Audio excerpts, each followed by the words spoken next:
Mr. Esparza, how do you plead to the offense of unlawful possession of a controlled substance, mainly cocaine? Guilty. This morning, Daniel Esparza was sentenced to 5 years probation for possession of a controlled substance. If his name sounds familiar, that's because he's the man behind 361 Grants, a group that dozens of people have complained that they never received grant money they were promised. Today's sentencing was unrelated to those complaints. So far, no criminal charges have been filed against Esparza for 361 Grants. The man accused of fatally shooting a coworker at the P.F. Chang's in La Palmera Mall last year is heading to federal prison.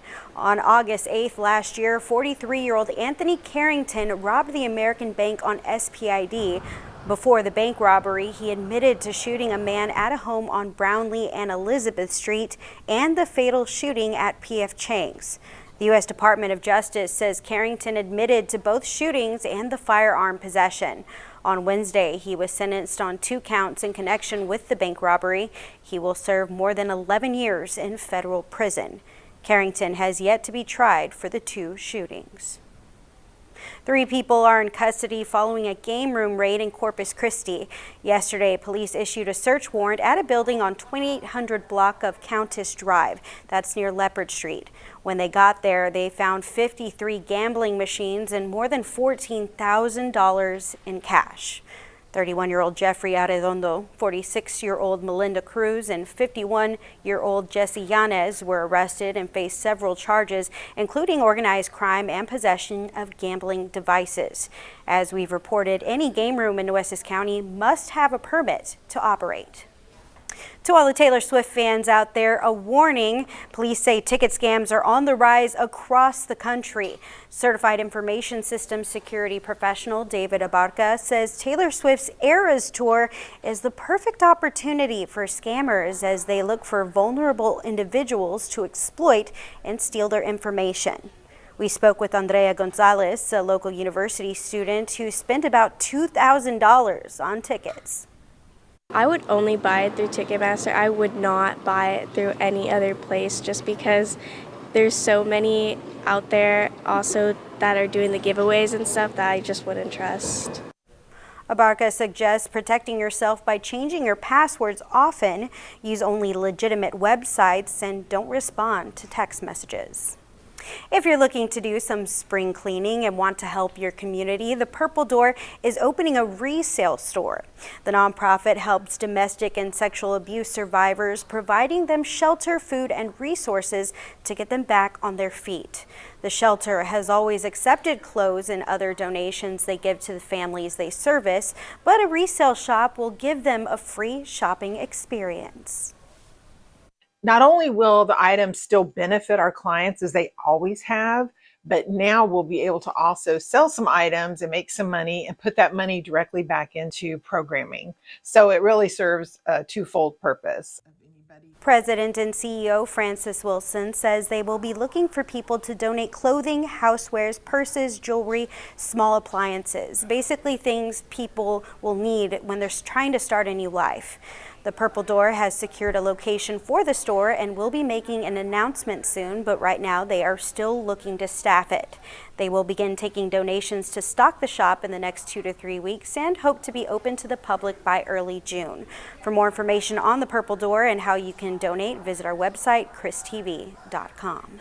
Thousands of kids from middle school all the way through college are in town this week for a fun but intense event that will lead to a busy week for others. The city of Corpus Christi is welcoming back a group of more than 7,000 students for Skills USA.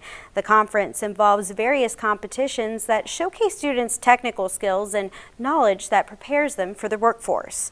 Everything from advertising to welding. Del Mar College, the American Bank Center, and the Omni are hosting the events. Downtown is expected to be bustling with competitors, giving businesses a chance to make a little profit after spring break.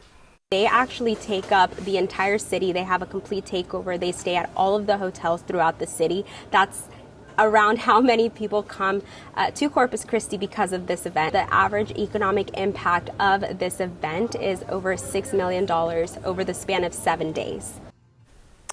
At 5, we'll have some advice for businesses on how to bring these students directly to your doors.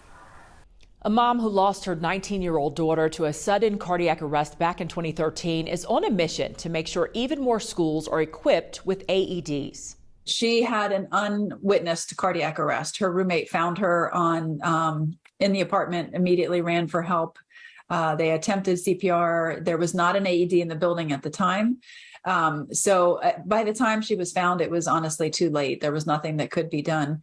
But since then, her university has installed AEDs in every single building on campus.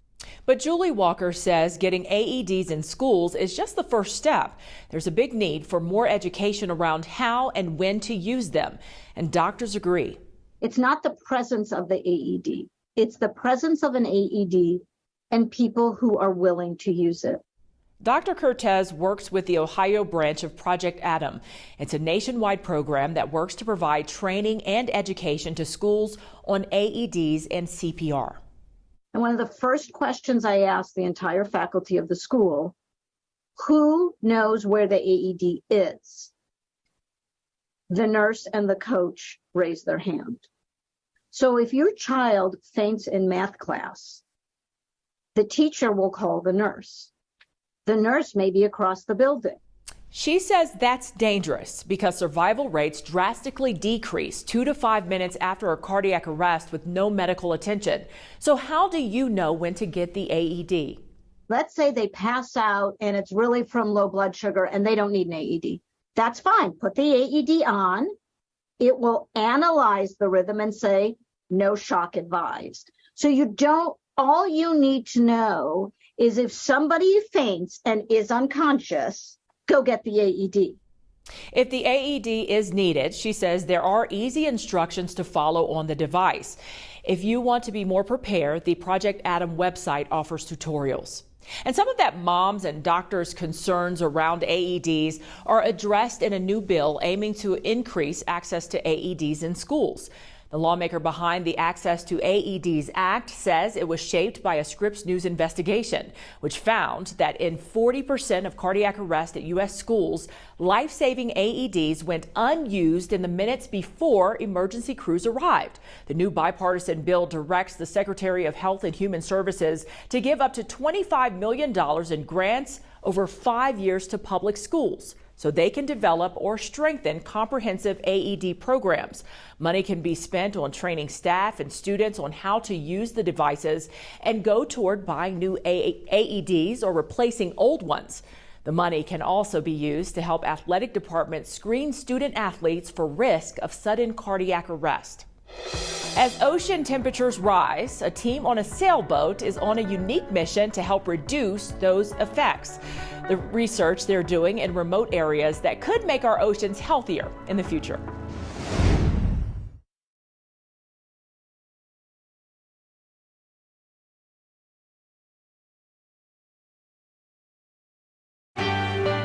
You're watching Chris 6 News at 4.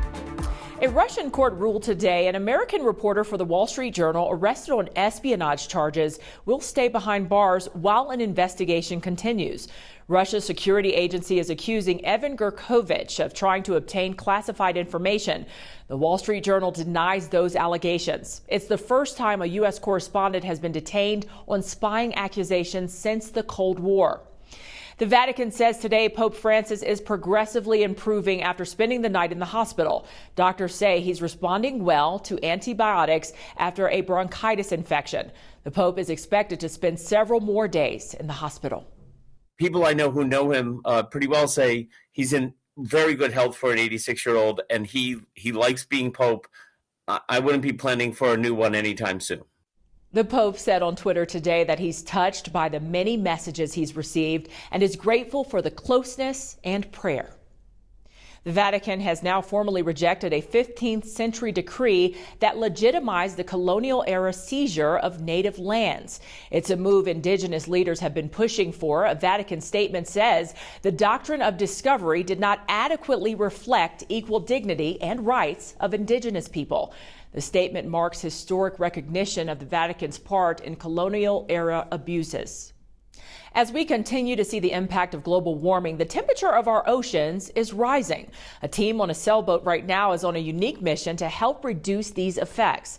Recent research shows ocean heat hit a record high in 2022, and that's leading to widespread changes, with salty areas of the ocean getting saltier and fresh areas getting fresher. Studies show warming oceans can also mean stronger, wetter hurricanes and heat waves. The 11th Hour Racing Team is helping with research into ocean health as it competes in the Ocean Race. The race started in January and continues for 5 months, sailing across more than 36,000 miles of ocean. They have a water sampler on board that continuously collects samples of the water they're sailing through. It measures sea surface temperature, salinity, and dissolved CO2. And all that information gets sent off the boat to the cloud from our satellites, and it's actually pumped right into the longer-term climate modeling that we use to really quantify the problem that we have on our hands. All that data collected will be used to help with decisions that governments and science groups are making around climate change. The people on that 11th Hour Racing Team say they feel like it's their job to get this data for the future health of our oceans. I think the real story is communicating how important ocean health is to the folks that aren't around the ocean, that don't see it every day, that don't work around it, and just how important the ocean is to them, even though they don't live there, because of how it affects our planetary life system. The race travels through some of the most remote waters on the planet. So the team says another benefit to the data they're collecting is it would be hard for others to get. Hey, good afternoon, folks. Here's your satellite radar summary out here. The loop is showing some thin spots in the overcast, but other than that, it's a mainly cloudy afternoon. Now, we did have some morning showers that traipsed across the region, but they produced less than 1/10 of an inch of rain. Now, if you're heading out to the coastal waters tomorrow, you can expect mostly cloudy, windy conditions once again. A high in the upper 70s and the water temperature in the upper 60s. Look for a southeast wind at 20 to 25 knots. It'll make for choppy to occasionally rough bays at 4 to 8 foot seas, as well as a moderate rip current risk, and small craft should be exercising caution tomorrow. Late afternoon temperatures hovering the middle to upper 60s over the northern portions of the state, 70s and 80s further to the south, and that includes our own area where temperatures have edged up into the 80s in most locations. You do have a few upper 70s with that heavier cloud cover. Even the winds overnight tonight are going to stay up 10 to 20 miles an hour, so it'll stay breezy, warm, and humid tonight. We are looking at temperatures dropping only into the upper 60s to lower 70s. There will be a little bit of coastal fog, but I wouldn't count on very much. You do have isolated spots early Friday morning with visibilities along the immediate Gulf side beaches and into the intercoastal waterways down to a mile or less, so be aware of that. And Saturday morning you see a little bit more of that coming in as well with lighter winds. Tomorrow's a hot one out there. You know, lower 80s this afternoon. We'll be lower 90s tomorrow over much of the area. Even on the Gulf side beaches, upper 70s to middle 80s, and another windy afternoon. Here's the layout. That warm front that backed over early this morning moves away, leaves us in warm, humid air. But our next cold front makes it on in here Friday evening, early Saturday morning. A slow-moving system and not particularly strong. So it's not enough to lift that moisture and produce showers and thunderstorms.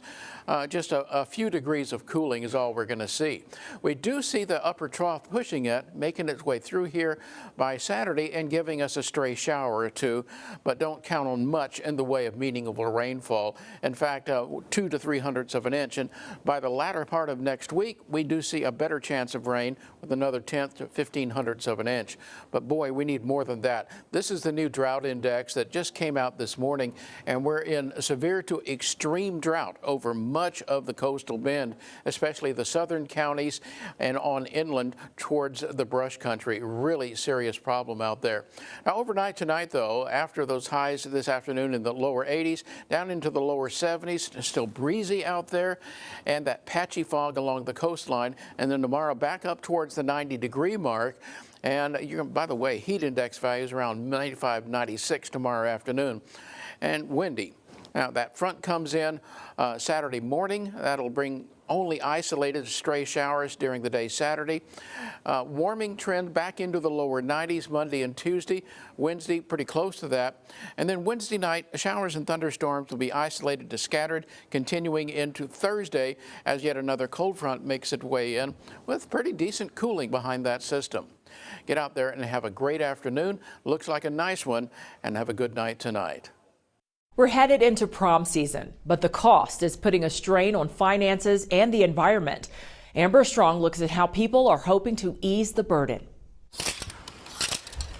Browsing the aisles at the Gifted Gown in Indianapolis is like stepping into the pages of a fairy tale.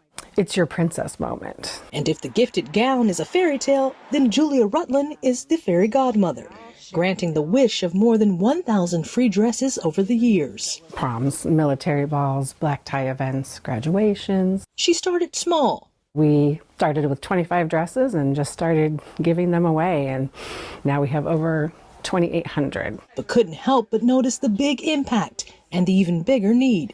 When they put it on and they just know that that's the dress, oh, it's the most beautiful feeling. The goal is to make anyone, man, woman, reporter, feel like royalty for a day, regardless of income. Everyone deserves to feel special and go to any event that they want. And I know that financial issues are are a hindrance for a lot of people. Be it for prom or a wedding, a formal gown can run you anywhere from $100 to $1,000, depending on the designer. That's before you add the price of shoes and accessories. Then there's the environmental costs, all those gowns eventually ending up in the trash. We go from extra small, so that's 0, and all the way up to 4X. Across the country in Stafford, Virginia, middle school teacher Tasha Brzezinski says she's seen the financial impact on families too, including her own. I was a child in need, so this for me is my way of paying it forward to other students who financially can't afford an expensive prom dress or just taking that burden off their parents. Now she and fellow educator Jessica Hall organize a yearly pop-up prom shop, collecting gently used formal wear from the community and giving them away to students. We did it at a local coffee shop, at a gym, and just the amount of dresses that we got in such a short time was insane. Now the event has moved to the school, complete with dressing rooms and gowns for every body type. The project doubles as a learning opportunity for students who organize and fundraise throughout the year. We have definitely worked on some technology. Now all of our students know how to create a flyer, to advertise, to communicate with adults. When we work together, we learn more about each other, and we are like more of a leader to each other. Hall says the bigger takeaway is the joy of giving back. I really saw a need, working in education, I work with these students all the time, and I do see their need. And, of course, I get to know my students on more of a personal level, and I hear those stories from them. And I just thought, wow, this is something that I really want to bring to my community. Rutland agrees, saying keeping those gowns out of the landfill and in the closets of people in need is a dream come true. If COVID's taught us anything, it's been that it's not things that are the most important, but it's the moments and the people we love and making sure that we get out and participate in life. Amber Strong, Scripps News, Indianapolis. Amber, thank you for that report. Some items you'd normally buy for an Easter meal or basket are more expensive right now. We're breaking down the places you may be able to find savings. You're watching Chris 6 News at 4. Texas A&M Corpus Christi men's basketball handed over the reins today to their 5th head coach in program history. Sports director Larissa Liska welcomes us to Islanders head coach Jim Shaw. Larissa, what can Islanders look forward to with the new hire?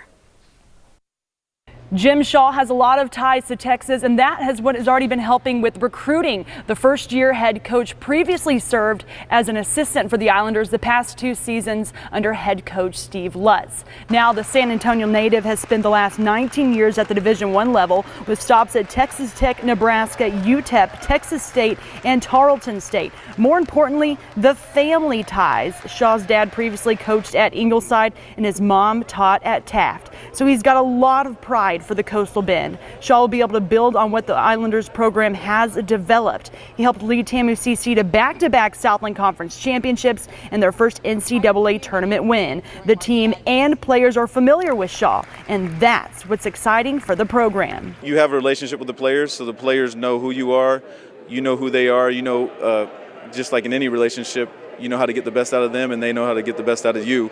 So just being able to continue the success, use the synergy, relationships we already have will help us get going right away into helping build a roster for next year. Islanders' newly named athletic director Adrian Rodriguez said Shaw played a major factor in recruiting this past season's championship team. Reporting from Texas A&M Corpus Christi, Larissa Liska. Back to you, Taylor. Thank you, Larissa. Well, thousands of area students weren't at school today, but it wasn't because they were playing hooky. They were actually watching hockey. More than 7,000 6th and 7th graders packed into the American Bank Center to watch the Corpus Christi Ice Rays play the Amarillo Wranglers. The game was part of the Take Down Tobacco and Vape event. The event featured educational videos, demonstrations, and interactive activities about the dangers of tobacco and vaping. I think parents need to be very attentive to what's going on with their children. I know in the schools they're having to put monitors in the bathrooms, and they're locking some of the bathrooms except with a monitor because of this vaping problem. So parents need to really be alert and know what's happening and what happens physically to their children when they do this. There was also a luncheon where educators learned about different resources they can use to help students stay tobacco-free. These flowers are a reminder that Easter is just around the corner, and if you're preparing a brunch or dinner this year, the best advice is you might want to hop to it. We're already seeing sort of those buy more and save promotions at stores like Target. I know some local grocery stores are already offering, discounts on Easter candy. Julie Ramhold with DealNews.com says it pays to shop early for Easter hams, eggs, and baked goods. Especially if it's already on sale, just because that means that you'll see a better selection. Julie says keep an eye on weekly ads starting now. Other ways to save on Easter? Shop dollar stores for decor and plastic eggs. Order Easter flower arrangements now, not the day before. And shop discount stores for Easter chocolates and other candies. Lastly, a tip from Good Housekeeping. Instead of buying an egg dyeing kit at the store, make homemade dyes by mixing water and vinegar with colorful foods you have at home, like blueberries, spinach, and beets. And that way you don't waste your money. Despite record growth in Latino businesses, owners are still facing obstacles. They're pushed to get better representation.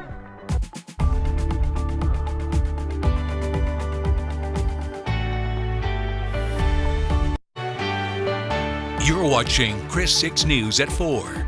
Several students at Richard Milburn Academy getting a big gift thanks to one local company.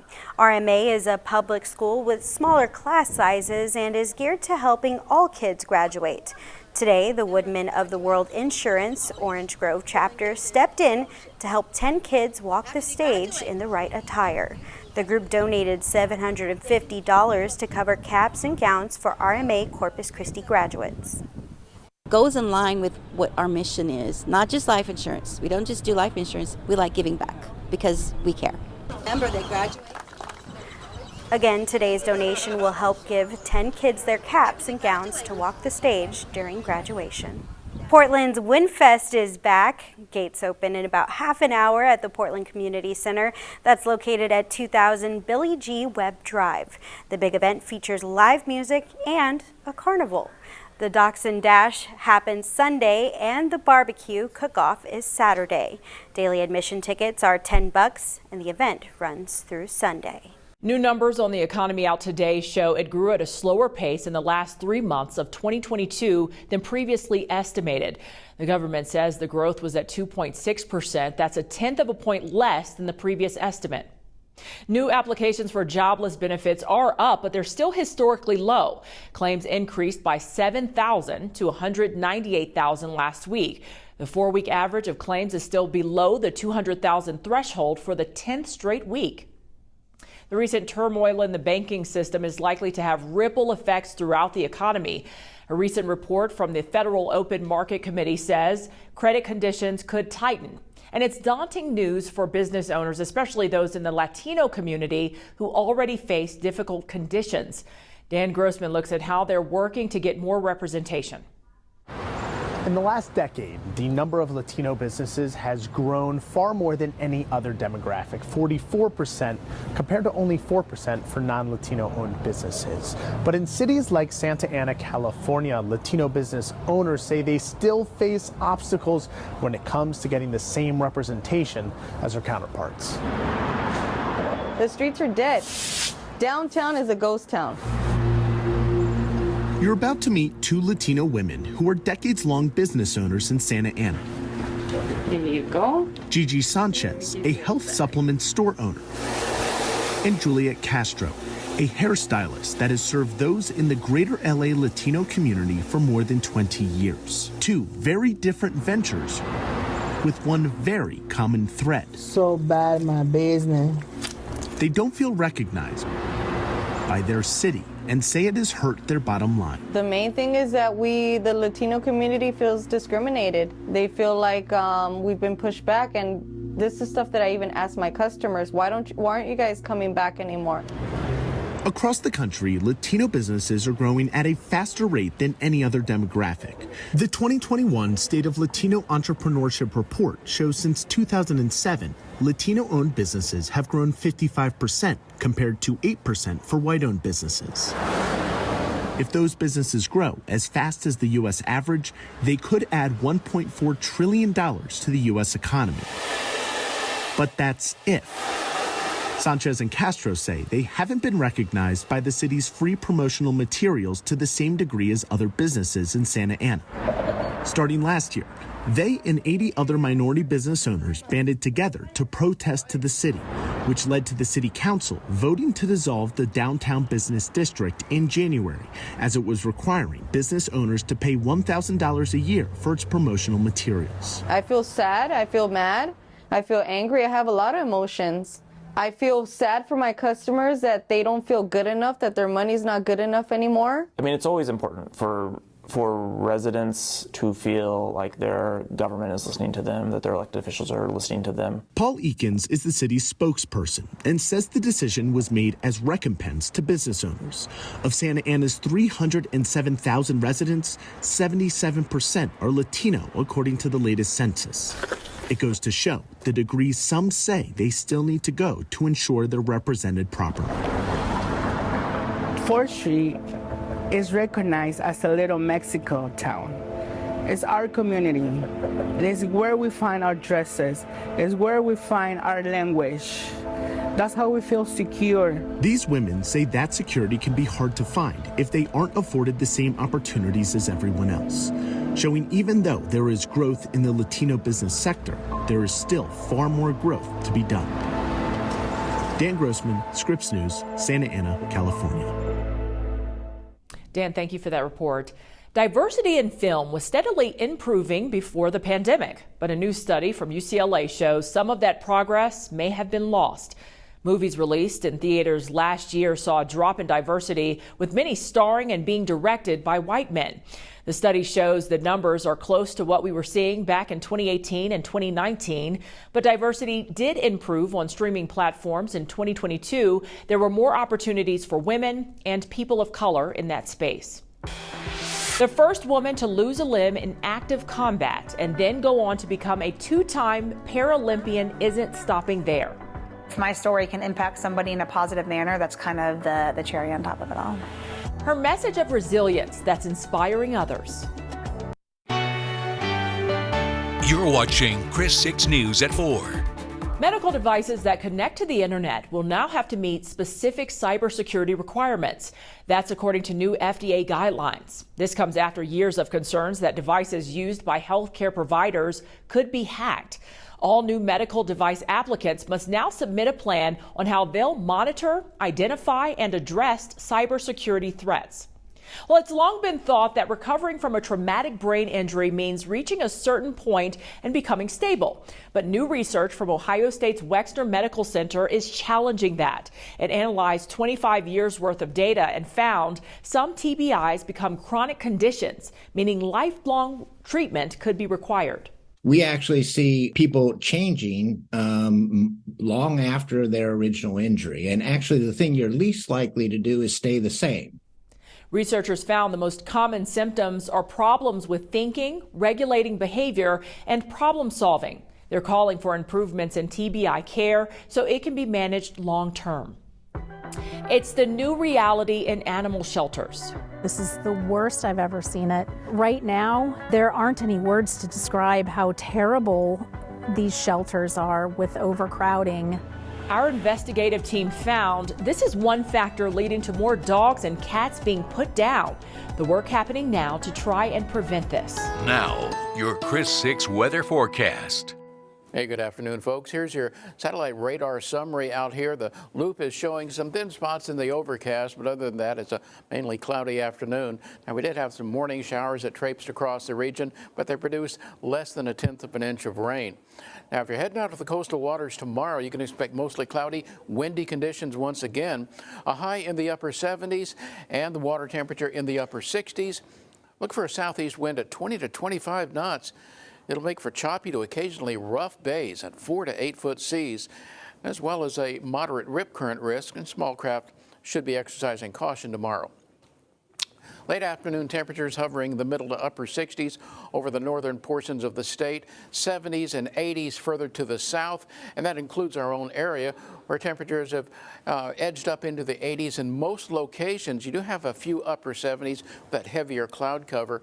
Even the winds overnight tonight are going to stay up 10 to 20 miles an hour, so it'll stay breezy, warm, and humid tonight. We are looking at temperatures dropping only into the upper 60s to lower 70s. There will be a little bit of coastal fog, but I wouldn't count on very much. You do have isolated spots early Friday morning with visibilities along the immediate Gulf side beaches and into the intercoastal waterways down to a mile or less, so be aware of that. And Saturday morning, you see a little bit more of that coming in as well with lighter winds. Tomorrow's a hot one out there. You know, lower 80s this afternoon. We'll be lower 90s tomorrow over much of the area. Even on the Gulf side beaches, upper 70s to middle 80s, and another windy afternoon. Here's the layout. That warm front that backed over early this morning moves away, leaves us in warm, humid air. But our next cold front makes it on in here Friday evening, early Saturday morning. A slow-moving system and not particularly strong. So it's not enough to lift that moisture and produce showers and thunderstorms. Just a few degrees of cooling is all we're going to see. We do see the upper trough pushing it, making its way through here by Saturday and giving us a stray shower or two, but don't count on much in the way of meaningful rainfall. In fact, 2 to 3/100 of an inch. And by the latter part of next week, we do see a better chance of rain with another 1/10 to 1/1500 of an inch. But boy, we need more than that. This is the new drought index that just came out this morning, and we're in severe to extreme drought over much of the coastal bend, especially the southern counties and on inland towards the brush country. Really serious problem out there. Now, overnight tonight, though, after those highs this afternoon in the lower 80s, down into the lower 70s, still breezy out there, and that patchy fog along the coast.